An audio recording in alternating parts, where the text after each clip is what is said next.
Hi everyone, and welcome to Spiral Emanations. If you're new here, this is the show where we chase down mysteries, weird headlines, and those old legends that feel way too close for comfort sometimes. I'm Sky Gracely over in Los Angeles, and the city is in holiday overdrive right now. Seriously, the Hollywood Christmas Parade just took over half of Hollywood Boulevard, and because LA loves drama, everyone's suddenly obsessed with an actual winter storm heading our way. This might be the most wintry I've ever seen LA. And I'm Rhys Sparrows, coming to you from London. It's that time of year when the lights and window displays make the city look like a postcard. But honestly, what's got everyone buzzing is this mild earthquake we had a few days ago. I mean, earthquakes in London? It felt like the city just glitched for a second. Wait, earthquakes in London? I genuinely need a second to picture that. Okay, you win the weird weather sweepstakes. But honestly, everything feels a little strange everywhere right now. And tonight's stories are perfect for that vibe. We'll be talking about a robot demo in China that looked so real, people were convinced it had to be a person in a suit. And then there's this AI teddy bear. Yeah, the one with the reputation for going rogue, that somehow found its way back to store shelves. And get this, Griefbots. Software that lets people have conversations with digital versions of loved ones. That's a thing now. It all almost starts to sound like something straight out of an old myth, doesn't it? Stories about objects suddenly coming alive, or at least acting like they have a will of their own, pop up in folk traditions all over the world. I have to wonder if what we're seeing in tech now is our version of those legends making a comeback. That is literally why we knew we had to bring in someone who can speak both languages, old folklore and modern tech. Enter Kiyo Takahara. Not only is she a folklorist, but she actually fixes old gadgets in real life. If anyone has stories about haunted hardware, it's Kiyo. We're excited to have her with us. Settle in and let's start the show. So, here's what's making headlines this week. A robot demo in China that's honestly got people kind of freaked out in the best way. XPeng Motors, which is a major electric car company over there, put on this big live event to show off their new humanoid robot. It's called Iron, and seriously, so many people watching thought there had to be a real person inside because it just moved, well, almost too naturally. Yeah, and people online were kind of losing their minds over it. Like the CEO, He Xiaopeng, actually had to walk right on stage and, I kid you not, open up a panel on Iron's leg. So everyone could see the guts, just gears and metal, no human hiding in there. It got really dramatic for a robot reveal. Which honestly fits, considering what's going on inside that thing. Iron's got 82 degrees of freedom, which, in robot terms, is basically joints everywhere. Like 22 just in the hands alone. It's all powered by solid-state batteries, and then there's this whole conversational AI brain running on Turing chips, so it can actually talk like a real person too. That's like every sci-fi movie test, right? Where they try to see if the robot can actually fool someone into thinking it's a real person? Is that the Turing test thing? Exactly, yeah. The Turing test is this legendary challenge from back in the 1950s. A British mathematician named Alan Turing imagined a conversation game. If you're chatting through a screen and can't tell whether it's a person or a machine answering you, the machine has basically passed as human. Ever since, it's kind of haunted the whole field of AI. Every time a robot feels almost alive, people start asking if we're finally crossing the line Turing dreamed up. And with robots like Iron getting so close, it's wild that XPeng is planning to bring that experience out of the lab and into everyday places so soon. And XPeng isn't just planning to keep this in labs. They say they want Iron to show up in public, for real, in places like malls, as kind of a guide or helper robot.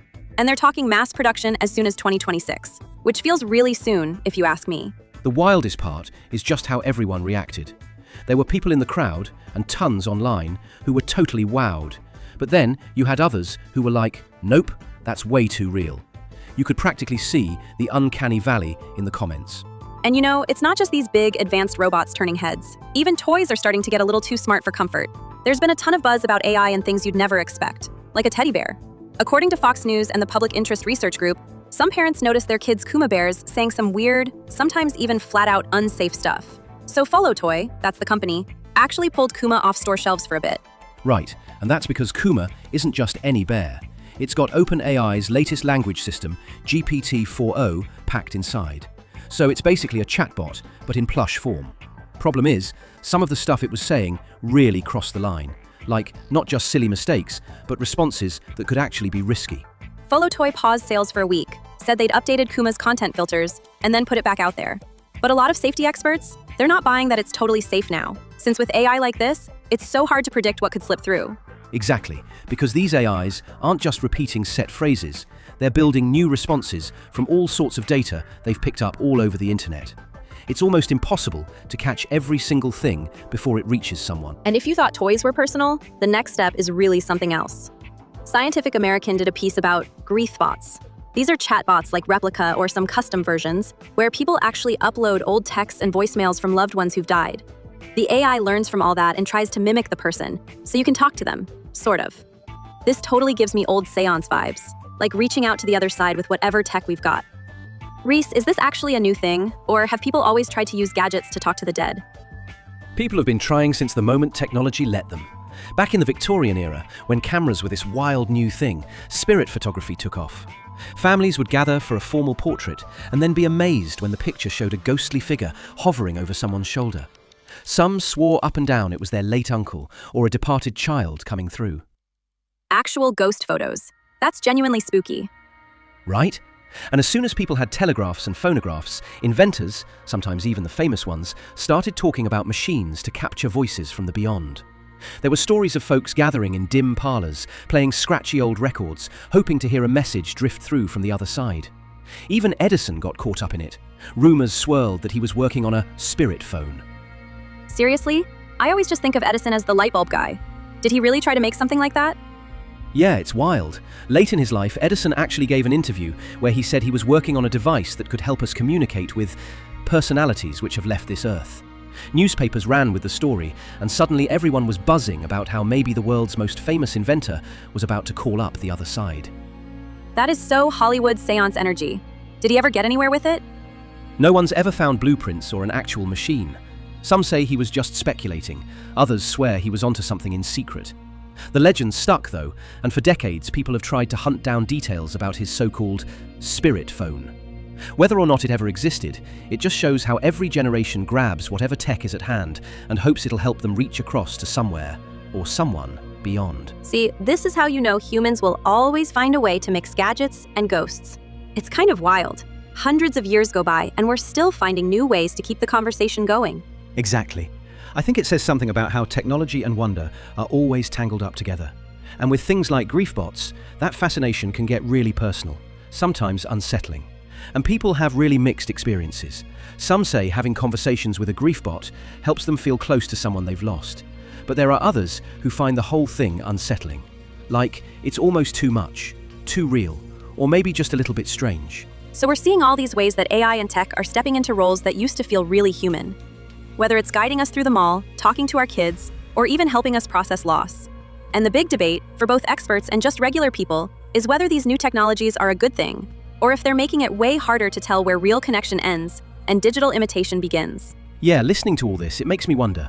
I mean, maybe the thing that actually feels new is just the tech.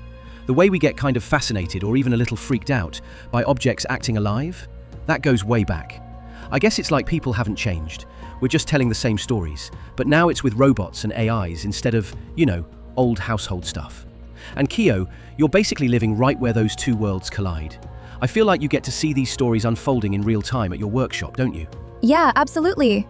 Hi Reese, hi Sky. Thank you so much for having me. You're right, this is basically my world. My repair workshop, the Obsolete Objects Archive, started as me fixing old gadgets for neighbors, but now it's as much a place for stories as it is for repairs. My parents were always tinkering with electronics, and my grandma used to tell these amazing, honestly kind of strange ghost stories from Japan. And that combination means I hear a lot about things like Tamagotchis that just won't quit, or Furbies that seem to start talking when nobody's around. Sometimes it's just funny, but sometimes people are a little unsettled by what their old tech gets up to. That's so interesting. With all the stuff you've seen, there have to be some stories that really stand out. What kinds of things do people usually bring in or talk to you about? It happens a lot.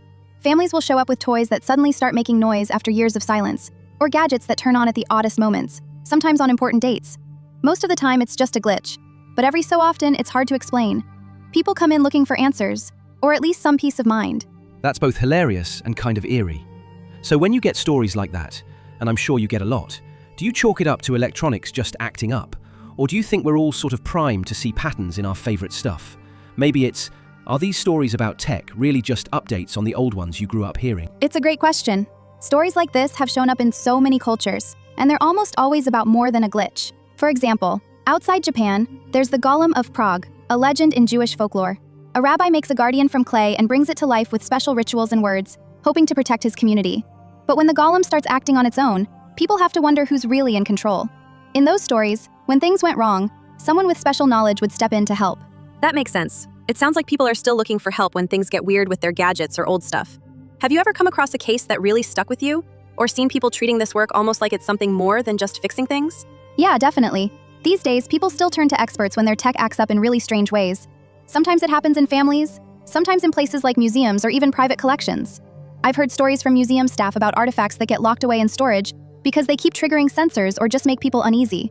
And in Japan, there have even been cases where people reach out to spiritual specialists, like Onmyoji, when they think an object might have something unusual going on. Onmyoji? What are they? Onmyoji are traditional spiritual experts in Japan. People would call them when strange things happened, like if they thought a place or an object was haunted or had bad luck attached to it. Onmyoji worked in the courts a long time ago, doing things like reading omens, protecting people from evil spirits, and performing cleansing rituals. It's a bit like having official exorcists or diviners, kind of a cross between an advisor and a sorcerer, especially back in the imperial courts. They'd use rituals, charms, and astrology to help with anything supernatural. So if your umbrella got up and started marching around, you didn't just try to throw it out. You'd actually get someone who did this professionally. Exactly. Onmyoji were like the ultimate Ghostbusters of their time. And a few became so legendary, people still tell stories about Abe no Seimei, who was said to control fox spirits and outwit demons with just a brushstroke and a chant. Fox spirits? Are those like actual foxes, or is there a whole legend behind that? Yeah, there's a whole legend. In Japanese folklore, they're called Kitsune. Kitsune are shape-shifting fox spirits, known for being clever and sometimes a little bit mischievous. There are stories about them turning into people, playing tricks, sending secret messages, or even protecting families. Sometimes they help people, and other times they lead people astray or toward hidden treasure. Pretty much, if something mysterious happens and a fox is involved, there's likely a good story behind it. Okay, noted. Always check twice if a fox shows up at your seance. Even today, Abe no Seimei's shrine in Kyoto is full of people hoping a little of that old magic might rub off. It just shows how those old stories about magic or living objects stick around. There are all these stories about mechanical dolls, karakuri ningyo too, clockwork figures that were so elaborate, sometimes people said they'd move even if nobody wound them up. It sounds wild, but honestly, when I look at the way people talk about their favorite gadgets now, it feels really similar. And all of it kind of circles back to Tsukumogami, that idea of ordinary things coming to life. So if that's still a new term, we can totally dig into it. Karakuri ningyo. I've heard the name, but were they actual robots, or more like super fancy wind-up toys? They were kind of the ultimate marvels of their day. Craftsmen in Japan would build these puppets that could do things like glide across a table and serve you tea, or even fire tiny arrows, just by winding up a spring and letting a maze of gears do the work. When one poured a cup or drew a picture, people would sit there genuinely wondering if it wasn't powered by something more mysterious than just clockwork. Did people really think these automata were a little bit magical? Definitely. Most were built in the Edo period, like the 1700s and 1800s. No batteries, no electricity, just pure ingenuity. Some were the stars of traveling performances and big temple festivals, and even samurai lords collected them. The more lifelike they got, the more people whispered about a spirit maybe slipping into all those cogs. Seeing one felt a bit like meeting the future in miniature, only built out of wood, silk, and a little bit of magic. And honestly, that fascination nearly blurs into old folklore about Tsukumogami. The idea that everyday objects can end up with a life or spirit of their own. Okay, this is new to me. Kiyo, what's the deal with Tsukumogami? Where did that come from? Sure, the word means artifact spirit. It's the idea that if some ordinary thing hangs around for 100 years, it can sort of wake up and start moving around by itself. Japanese folklore has all sorts of stories about sandals that walk by themselves, paper lanterns that glow and float through the house at night, even futons that wiggle out from under your feet. Sometimes they're playful, but if you disrespect them or throw them out carelessly, they might start causing trouble, or even look for revenge. It's really interesting how stories about haunted objects go way back, but they sound a lot like how we talk about our gadgets today when they start acting up. Kiyo, is that where those wild parades in old Japanese art come from? You know, the ones with monsters and haunted umbrellas running around? Yes, exactly. That's from something called Hyakiyagyo, the night parade of 100 demons. In those stories, once in a while, all the yokai, spirits, monsters, and even objects that had come to life, would march through the streets at night. The old painted scrolls from the Edo period show parades of these creatures, with wild eyes and little arms and legs sprouting from things like teapots or tools. If a person stumbled onto the parade, the story said they might get caught up in the chaos, or even taken away to the spirit world. These pictures were part warning, part entertainment, and maybe a reminder not to treat things carelessly. And even now, people still like those stories. A lot of folks say they've seen a modern-day Tsukumogami in some thrift shop or market, just to keep things interesting. Okay, I love that idea. Honestly, sometimes it feels like all my old gadgets are just waiting to jump out of a drawer and start their own little mischief parade. Total cursed plushie energy. Ha! That makes me feel better about my graveyard drawer of phones.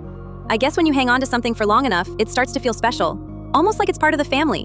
Which makes me wonder, that's so fascinating. So do you think that magic is still possible? I mean, can a gadget today actually wake up?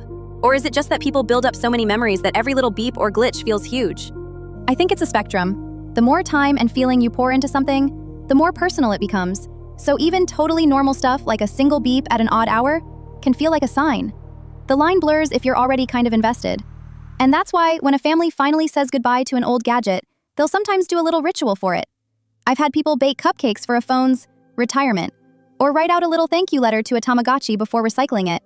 That's what reminds me most of the old traditions, making space for gratitude or closure, no matter how silly it seems on the surface. Plus, just like the old stories, sometimes those goodbyes are super emotional, and sometimes everyone in the family is like, thank goodness, finally. That's actually really sweet. So all this, the send-offs, the weird stories, it's just people giving old folklore a digital twist, right? We're not so different from those families with wandering umbrellas and haunted teapots. It's just batteries and code now? Exactly. Every week, I meet someone who's trying to honor a connection, even if it's just over a blinking light or a random piece of plastic. The stories aren't so different. They just have a new costume. So did people do anything special for those objects in real life? Were there actual rituals, or was it just a story no one worried much about? Oh, there's totally a real tradition. In Japan, there's this ceremony called harikuyo.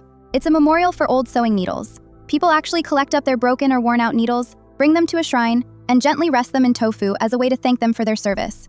It's like giving a little kindness before saying goodbye. So, the needle spirit doesn't hold a grudge. My family kind of borrowed that spirit. So, when we retire a gadget, someone will stick a tiny "thank you" on it before recycling. It might sound silly, but honestly, it just feels right. I totally get why you'd keep that up. I have a drawer of old phones that just feels impossible to throw away, even though they're absolutely dead.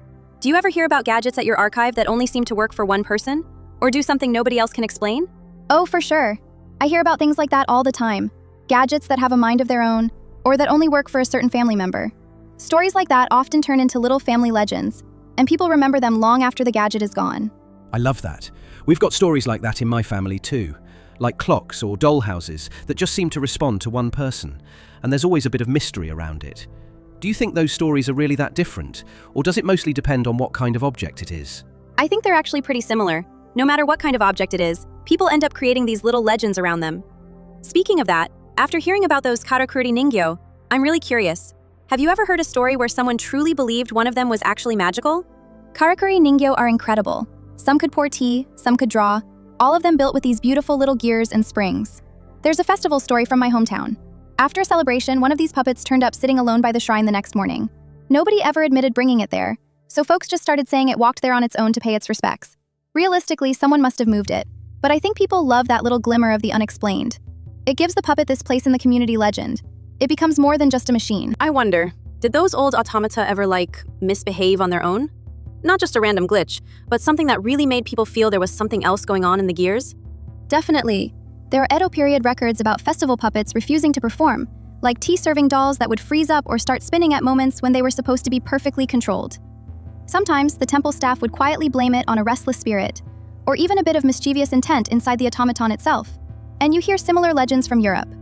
The chess-playing Turk is a classic, with stories that it would sometimes make unexpected moves, almost as if, just for an instant, there was something alive in there making the decisions. Patterns like that show up anywhere people build machines with personality. Every culture seems to end up with its own version of a rebellious automaton. I have a feeling you've got a European example in mind too, Reese? That's such a universal vibe. You get those moments in other places too. In 18th century France, there was this automaton called Vaucanson's digesting duck. It looked just like a real duck, and it could flap its wings, dip its beak, and even eat grain off your hand. Okay, but did it actually do the full process? Oh yes. People would gather in packed salons just to watch it digest the grain and leave a very convincing little pile at the other end. It was genius clockwork. Cams, levers, bellows, the works. To everyone there, it was a whole performance about the line between life and machine, and some even wondered if the duck had a spirit of its own, or at least borrowed one for showtime. It's wild. No matter where you are, whenever a clever object starts to feel alive, the stories just write themselves. See, that's what I love. The technology's old, the questions are eternal. And when something felt just a little too real or a story started to bother people, that's usually when families in Japan would turn to folklore. or even call in an expert to help make sense of it. Have you ever had a family actually ask you to do something like that? Not just fix the gadget, but also help with any weird feelings or stories that come with it? Yeah, I have. Sometimes people bring me an old device and say it just feels off, or they've had strange experiences with it. They don't always want a big ritual. Sometimes just having someone who understands tech take a look is enough. Or doing something simple, like saving it for one last family selfie, can help turn saying goodbye into a good memory. Honestly, with the way people feel about their gadgets these days, Kiyo, you might have a whole sideline as the official neighborhood Onmyoji for quirky tech. Thank you so much for sharing all of these stories, Kiyo. I'm looking at the graveyard drawer in my closet totally differently now. And I might even write a thank you note or two before finally letting go. Where I grew up in the UK, we have this tradition of giving old flags, or worn-out prayer books, a careful send-off. No one thinks the objects are alive, but there's still this whole sense of ceremony. With flags, especially ones that have flown over important places, it's almost like they collect all the memories and meaning of what they've witnessed. So instead of just binning them, they're retired with real respect, sometimes carefully folded and burned, sometimes buried in a special place, often with a few words said to thank them for their service. The tradition goes back ages. Scouts do it, the military does it, and pretty much everyone sees it as bad form to just throw a flag out with the rubbish. It's less about the fabric and more about honouring what it stood for. Shared history, tough moments, big celebrations. In its way, it's a little ritual of gratitude, like drawing a line and saying, "That mattered." And I suppose, whatever the object, it's really about what it comes to represent in our lives, how it marks a moment or stands for something bigger than itself. Yeah, totally. It's funny how we get attached to things, and how it can actually feel a little uncomfortable when they start to seem too alive, especially with new tech. Were people in history weirded out by that too? The chess-playing Turk always comes to mind for me. Oh, absolutely. The chess-playing Turk is a great example. People in the 1700s would come crowding into salons across Europe just to see this ornate, life-sized, mustachioed figure in a turban sit behind a chessboard, facing off against famous opponents. The thing was built to look and act like a real thinking machine, and the atmosphere was pure theatre. Spinning gears, hidden drawers, smoke and mirrors. Seriously? So everyone just thought what, there was a genius robot hanging out in Vienna and Paris? Pretty much. The inventor, Wolfgang von Kempelen, would wind it up, open compartments to show off the mechanics, and the Turk would move its arm to play chess in front of royalty and crowds. Supposedly, it even played games against Napoleon and Benjamin Franklin. People were obsessed. It was like the ultimate spectacle of science, and maybe a whiff of magic. Did anyone figure out what was really going on? Over the years, a lot of folks tried to guess. Some thought it had a child prodigy curled up inside, or that it ran on mysterious clockwork spirits. Turns out, there actually was a chess master hidden inside the cabinet, cleverly maneuvering the pieces. But even then, people left with a mix of feelings. Sometimes unsettled, but just as often completely fascinated, or even touched by the strangeness of it all. It's wild how the right moment or the right story can shape the way we see even the simplest machine. Yeah, I totally see that. Sometimes it's not even about being creeped out. Sometimes technology just ends up feeling meaningful in random ways. Like, people talk about plugging in an old device, and the very first photo that comes up is something really special to them. Even the most ordinary device can suddenly feel important when the timing's right. That makes so much sense. Sometimes it's sweet, sometimes it's a little spooky, and sometimes it's both. But it makes me wonder, what's actually going on in our brains when we react to things that are almost, but not quite, human? Like, why do super realistic robots or dolls sometimes make us so uncomfortable? That's actually a whole thing called the Uncanny Valley. When something looks almost human, but doesn't quite get it right, it can make us feel uneasy. Our brains pick up on the smallest details, so if a robot's movement or expression is just a bit off, it feels weird, even if we know it's not real. The term Uncanny Valley was first used by Masahiro Mori, a robotics professor in Japan, back in the 1970s. He explained that as things get more human-like, we feel more comfortable, until suddenly they're almost too real, but not quite. Then our comfort drops, and that's the valley. It's strange, but it's a really common reaction. Oh yeah, I totally get that. Wax museums always give me the creeps. It's like your brain's shouting, definitely human. Wait, absolutely not. Exactly. Some people think that reaction goes way back. Like, maybe it's ancient instinct. When something is almost alive but not quite, it could remind us of things we're supposed to be wary of, like illness or even predatory animals trying to look human. Or maybe, deep down, it's a reminder that not everything with a human face actually has a human mind behind it. It's wild how that feeling pops up with tech over and over, from old automata and haunted dolls to the latest robots and CG movie characters. But it's not always about discomfort. Sometimes people feel a kind of warmth, or like the object is really connected to their memories. The line between creepy and comforting can get pretty blurry. That actually makes me think of psychometry.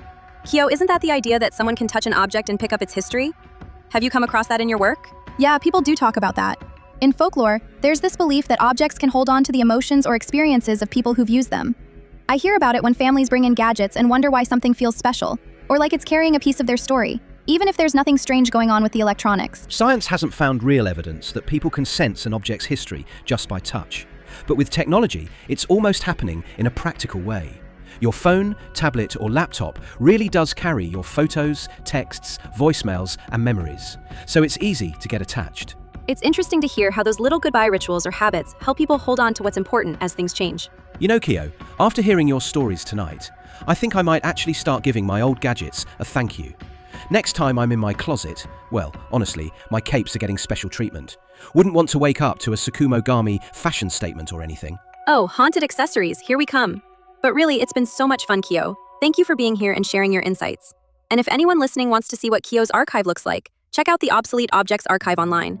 It's honestly one of my favorite projects. And if you've had your own haunted tech moments or weird gadget stories, you're definitely not alone.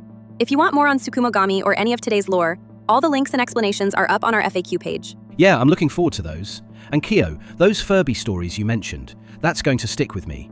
In a good way, I promise. Those Furbies really were one for the archive. Thanks so much for having me, Sky and Reese. I love this.